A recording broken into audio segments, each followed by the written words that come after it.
All right, example 2. Before I start this, make sure that I forgot to say on your Google Forms, you typed in for example 1D that it's 120 or 120 degrees.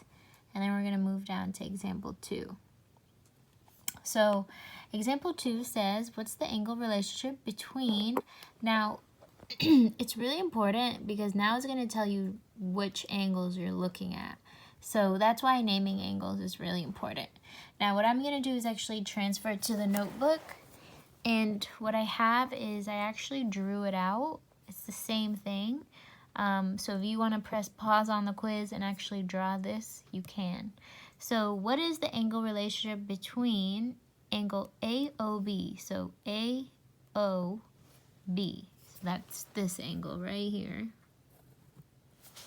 An angle, it says BOC, so that's B, O, and C, and that's this angle right here. Now it's really important that you understand which angle they're talking about, because for this specific angle, I can't just say angle O, because there's two types of angle O. There's angle AOB and angle BOC, and they are different types of angles. So that's why you can't just say angle O, because then it's like, well, which angle O are you talking about? Because there's two of them. So now, if you look at the angle relationship between them, remember I told you in yesterday's lesson, if you see this box right here, that means that it is a right angle. And we know that if they are right angles, or if they form a right angle, they are complementary angles because they form a right angle. So you're going to go ahead and on your Google form, you're going to go ahead and click that they are complementary angles because they form 90 degrees. Now,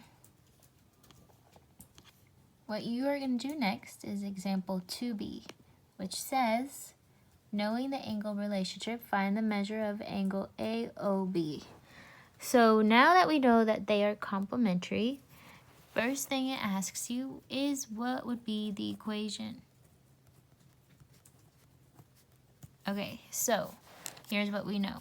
We know that angle AOB plus angle, you have BOC, right? BOC. Together, they make up 90 degrees because they're complementary. So I know that angle BOC, if I look right here, is 20 degrees. So I'm going to write angle AOB plus 20 equals 90 degrees. And then some of you honestly might know this literally at the top of your head. But I'm going to solve this equation right here. Subtract 20 on both sides. We get angle AOB equals 70 degrees. And so again, we're going to go back to our Google Forms, and here, example 2B, you're going to type in either 70 degrees. I did it twice because some of you put a period after the degrees, so I put that so it can count. Okay, now we're going to do example 3.